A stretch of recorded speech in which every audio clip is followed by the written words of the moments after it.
Boa noite a todos, com uma enorme alegria que nós estamos aqui reunidos mais uma vez através desse canal para que possamos dar andamento aos nossos estudos e vamos ser muito gratos, e eu particularmente muito grata a toda essa equipe encarnada e desencarnada da nossa querida Casa do Caminho, pela oportunidade de nós estarmos aqui estudando essa doutrina maravilhosa, essa doutrina que nos permite pensar, realizar a nossa trajetória voltada com o indicativo do norte, que é o nosso Mestre Jesus.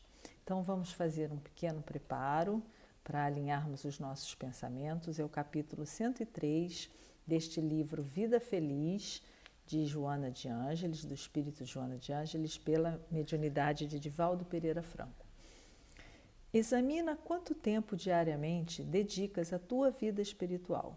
Trabalhas, vestes, distrai-te, alimenta-te, dormes e reservas breves minutos ao espírito encarnado, mediante uma rápida oração, uma pequena leitura ou ouves uma palestra. Às vezes, nenhuma dessas concessões lhes facultas. O homem não é apenas o corpo-mente. Antes de tudo, ele é o ser espiritual, que conduz os implementos, corpo e mente, e exige atendimento espiritual para bem executar as tarefas que lhe dizem respeito. O corpo necessita de cuidados para viver, mas a alma também. Então, já envolvidos por esses ensinamentos que nos fazem lembrar que não somos somente corpo e alma, e sim estamos nessa condição de um empréstimo de um corpo e somos um espírito em trajetória. Vamos agradecer muito a Deus e pedir muito ao nosso Mestre Jesus e aos nossos mentores em particular que possam estar conosco nesses 20 minutos que irão acontecer agora, para que possamos aproveitar bem esses ensinamentos trazidos pelos Espíritos para os nossos corações e que consigamos ter força e coragem para colocar em prática esses ensinamentos. Graças a Deus.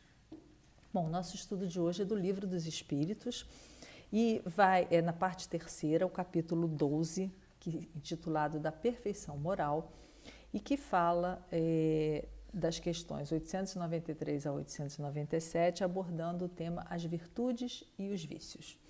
Bom, esse tema é muito interessante porque ele é tão atual, né? Se nós observarmos no nosso planeta, no nosso mundo de provas e expiações ainda, na nossa humanidade, nós estamos bem divididos nessa condição de virtudes e vícios, ainda pela condição que a nossa humanidade se impõe, temos mais vícios do que virtudes, mas num caminho muito bem traçado pelo Mestre para que sigamos para um mundo de regeneração, onde as virtudes serão mais predominantes do que os vícios. Mas para que isso aconteça dentro de cada um de nós, que essa regeneração brote dentro de cada um de nós, é muito importante que nós façamos uma avaliação, um levantamento de como esse tema nos toca, né? Como é que, quando a gente fala sobre vícios e virtudes, como que a gente se enquadra nessa situação? Isso é tão importante que a gente faça essa avaliação para que a gente possa se situar como espírito encarnado e simplesmente não passe pela vida como se isso fosse uma forma natural de acontecer. A escolha está nas nossas mãos e nós devemos assumir as rédeas da nossa vida. Então, como é que a gente observa esse tema? Então, a gente divide entre vícios e virtudes. Vamos pensar assim. Vamos esquecer os outros e vamos olhar para dentro de cada um de nós. Quais são as virtudes que eu já possuo? Bom, as virtudes, se eu sou uma pessoa boa, eu já consigo ajudar o próximo. Será que eu sei exatamente o que é virtude? E essa foi a primeira pergunta do capítulo, desse capítulo que Kardec faz. Qual a mais meritória de todas as virtudes? E eles explicam que a virtude sempre que há resistência voluntária ao arrastamento dos maus pendores. Então, para nosso grau evolutivo, a maior virtude é quando a gente consegue resistir aos maus pendores, quando a gente consegue não se entregar a alguma coisa, ou seja, modificar alguma coisa que estava numa trajetória equivocada nas nossas vidas.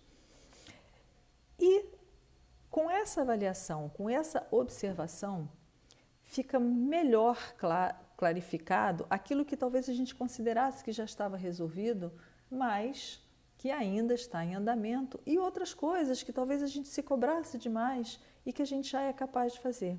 Por isso que, num dado momento, os espíritos nos dizem que reconhece um bom espírita pelos esforços que ele faz, né, em se modificar.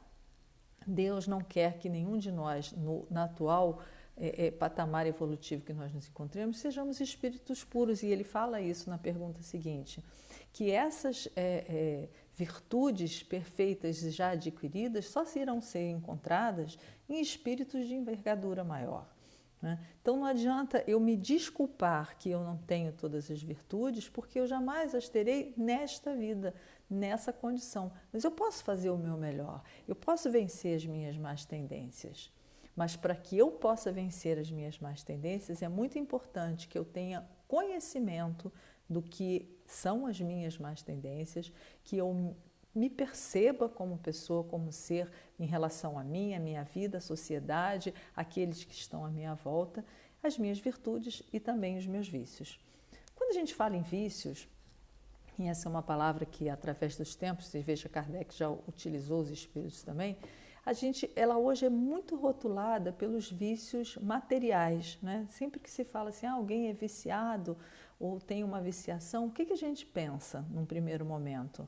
A gente pensa no álcool, a gente pensa nas drogas, mas nos remédios, nos vícios. Mas e os vícios que são morais? Bom, com relação a isso, a doutrina espírita, que ela é uma doutrina que ela é totalmente pautada na filosofia do raciocínio. Nós precisamos pensar. O pensamento é extremamente valorizado porque nós já sabemos que pensamento é matéria. Então, que nós formamos aquilo que a psicosfera que nós quisermos, da qual nós nos associarmos, e por isso os espíritos nos dizem que essa doutrina tem que estar pautada na fé raciocinada.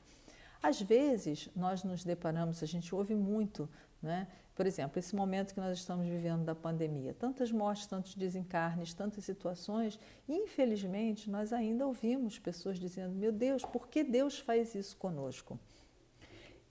Alguém que ainda tem esse sentimento, alguém que está envolvido pelo impacto, alguém que se deixa levar pela notícia e não raciocina sobre isso ou diante de alguma grande catástrofe, né? Isso não quer dizer que nós não nos sensibilizemos, pelo contrário, nós temos que ser solidários, unidos, mas conscientes do que está acontecendo. Deus não nos manda nenhuma tragédia, nenhuma catástrofe, nenhuma desgraça, castigo. Isso já é muito antigo, não nos cabe mais, né? Mas quando nós paramos para raciocinar exatamente o que está acontecendo, qual é a nossa trajetória, né? Quando a gente pega o verdadeiro ensinamento da doutrina espírita, que nos ensina a olharmos, como estava aqui bem dito no preparo, que foi aberto por acaso, mas não existe acaso, que nós somos espíritos em caminhada e espíritos imortais, criados simples e ignorantes, mas fadados à felicidade. Para isso, a gente precisa cumprir uma trajetória. Se nós vamos cumprir uma trajetória, né, nós estamos aqui, por que a gente reencarna? Nós reencarnamos exatamente por que os espíritos falaram, para resistirmos e modificarmos as nossas más tendências. Então, nada do que nos acontece é por castigo, muito pelo contrário, é para que nós possamos nos modificar, aprendermos com aquela lição, muitas vezes estarmos expostos a determinadas situações e termos uma atitude diferente do que daquela que nós já tivemos até agora.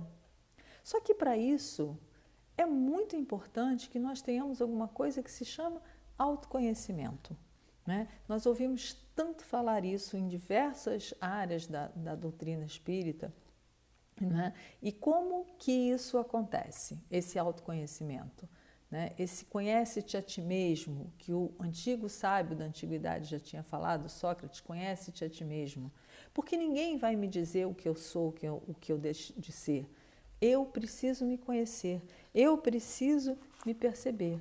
para que eu possa analisar aonde eu já produzi alguma melhora e aonde eu ainda preciso me modificar, aonde eu preciso dedicar toda a minha energia para eu resistir a determinadas tendências. Será que a gente tem algum vício? Né? É muito comum, existem dois grupos de pessoas.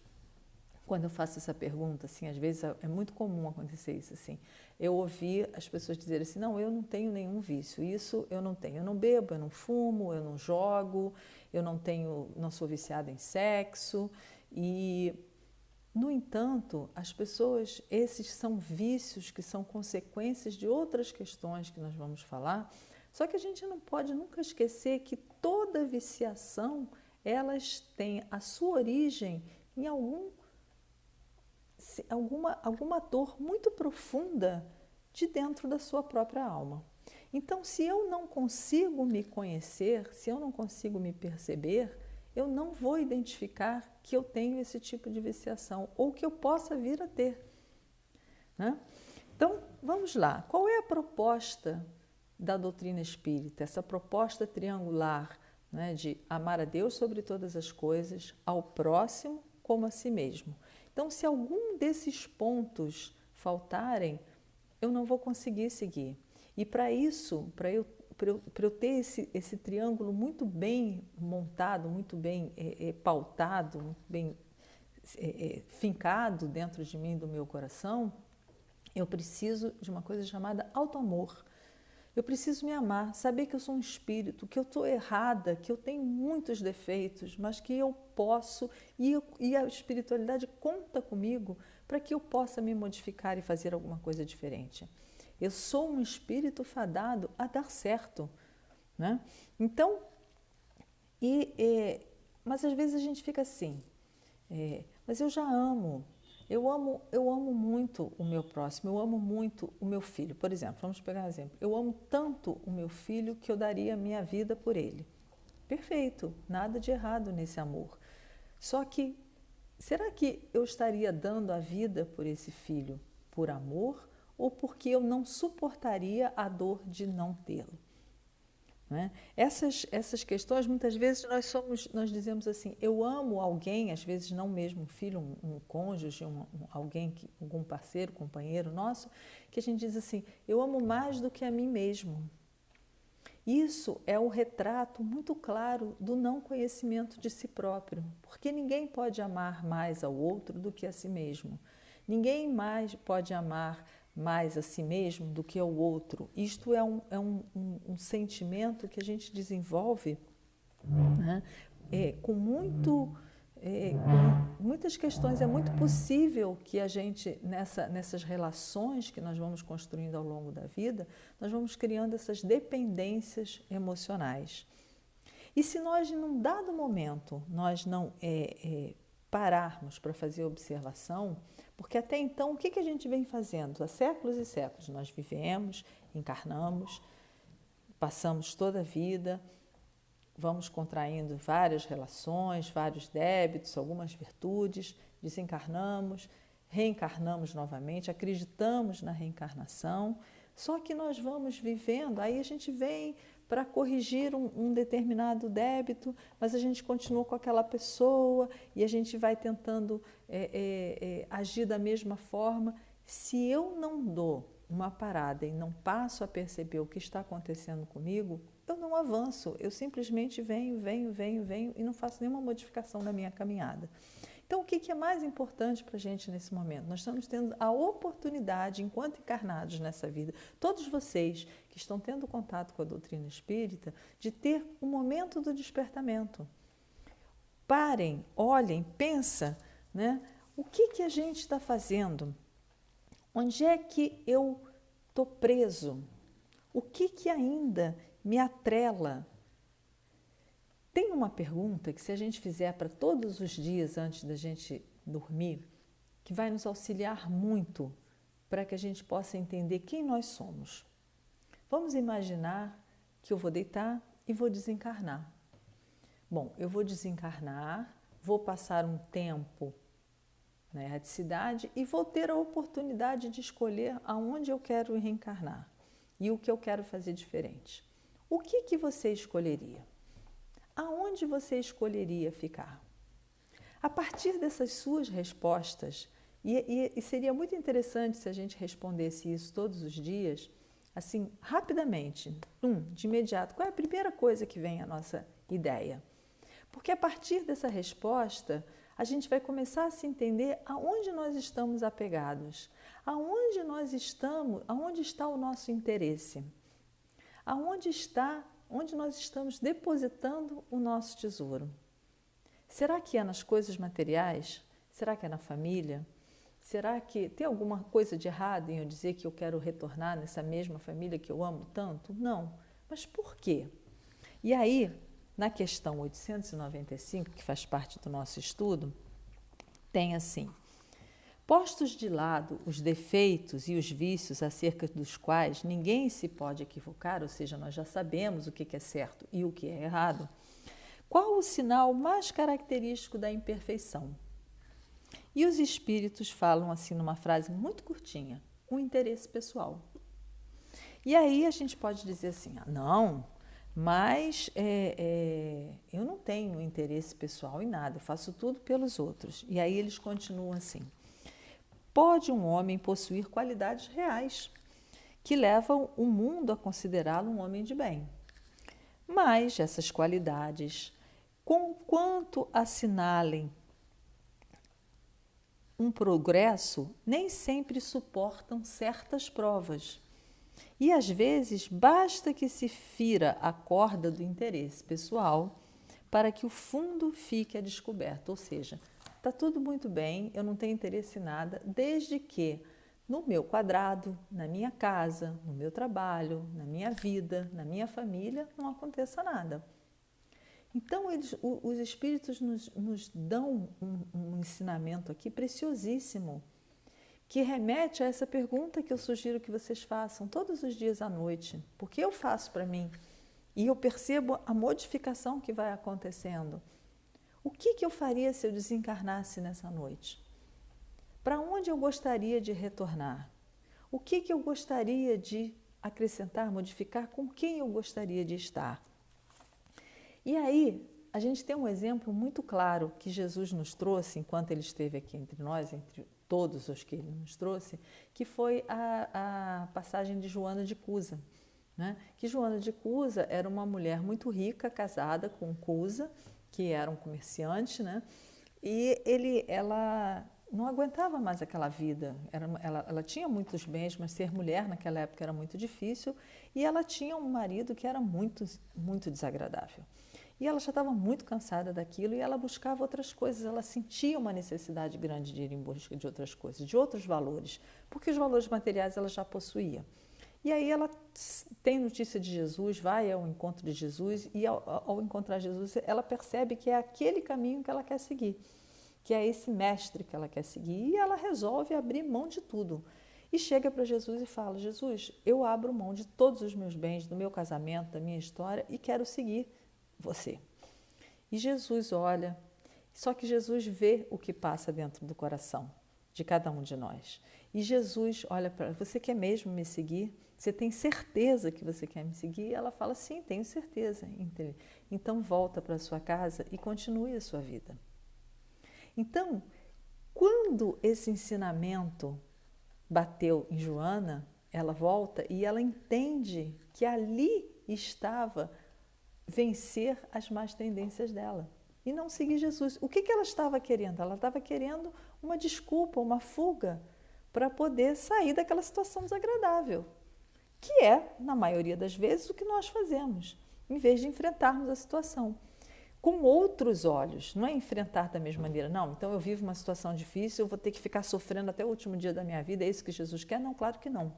Ele quer que nós olhemos para aquela situação que está na nossa vida, aquela nova, aquele novo momento em que nós estamos vivendo, seja ele do desemprego, seja ele da doença, seja ele da dificuldade familiar, e que nós nos olhemos para aquela situação sem o interesse. Exatamente, ela estava interessada em quê? Em ficar bem, em sair daquela situação e viver em paz.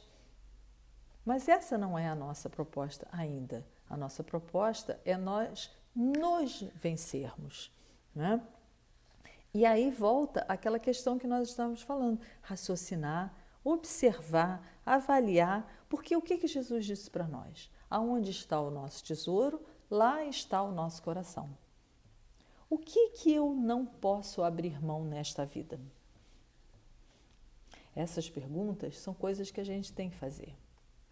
O que eu considero que é meu, ou que eu já conquistei como meu e que eu não abro mão? Qual é a ofensa que eu não consigo perdoar? Sabe aquele momento que a gente fala, não, isso é demais para mim. Vai ter um momento em que nada será demais para nós. E é ali que a gente precisa ver aonde eu estou depositando o meu tesouro, né? Nessa hora onde a gente confunde sair de uma situação difícil com fuga, né, ao invés de enfrentarmos com o conhecimento que a doutrina nos traz, com a certeza de que somos espíritos imortais, que temos a ajuda de Jesus, que temos a ajuda dos nossos mentores, que temos a ajuda desses espíritos maravilhosos, que não estamos sozinhos, que temos amigos encarnados que podem nos estender a mão. E se deixarmos o nosso orgulho de lado, se nos humildarmos, se pedirmos ajuda, se pedirmos auxílio, porque quando a gente não faz isso, a gente vai para os vícios, às fugas. Por isso eu falei lá atrás que muitas vezes aquele nosso irmão que se encontra no álcool, nas drogadições, na compulsão das compras, na compulsão do sexo, na verdade, eles estão com um grande medo, um grande vazio interior e indo em busca de uma fuga, que temporariamente irá lhe dar um prazer, mas que num prazo muito curto irá lhe afundar profundamente.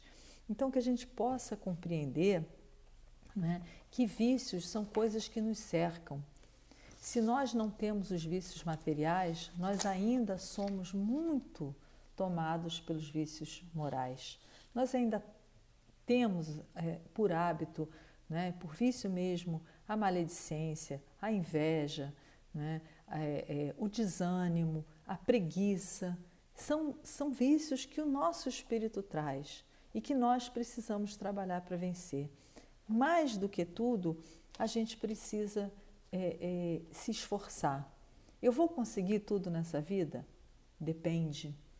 Pode ser que determinados vícios, inclusive, tenham chegado a tal ponto que tenham prejudicado o meu corpo físico, que tenham reduzido a minha quantidade fluídica nesse período que foi destinado a mim.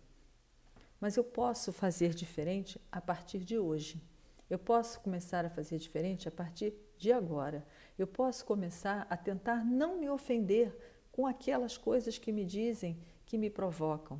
O que me provoca? O que me tira o equilíbrio? Toda vez que a gente passar por uma situação onde nós olharmos assim e nos sentirmos ofendidos ou chegarmos em casa aborrecido, vamos parar, respirar, pedir ajuda para o nosso mentor e analisar por que eu não pude pôr em atuação uma virtude e sim o que aflorou de mim foi ainda um vício, a ira, a raiva, a irritabilidade. Por quê? Né? Essas são questões, né, que todos nós estamos convidados a fazer a cada um de nós. Somente através desse trabalho de autoconhecimento, somente através, né, desse estudo de virtudes e vícios, sem culpas, né, nós iremos avançar um pouquinho.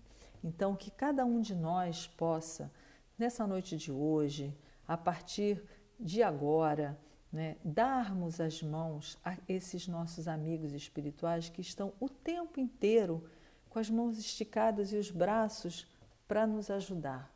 O auxílio sempre está à nossa disposição. O esforço é que depende de nós, mas nós só iremos nos esforçar mediante aquilo que nós soubermos que nós precisamos, que nós façamos o nosso autoconhecimento, que nós busquemos dentro de cada um de nós o que há de sagrado e a partir daí possamos nos modificar, avançar e nos melhorar na nossa caminhada. Muita paz a todos, que na graça de Jesus nosso mestre, Deus nosso Pai maior e nosso querido Dr. Hermann, continuemos nos encontrando e nos sustentando uns aos outros no amor e na paz e na fraternidade. Graças a Deus.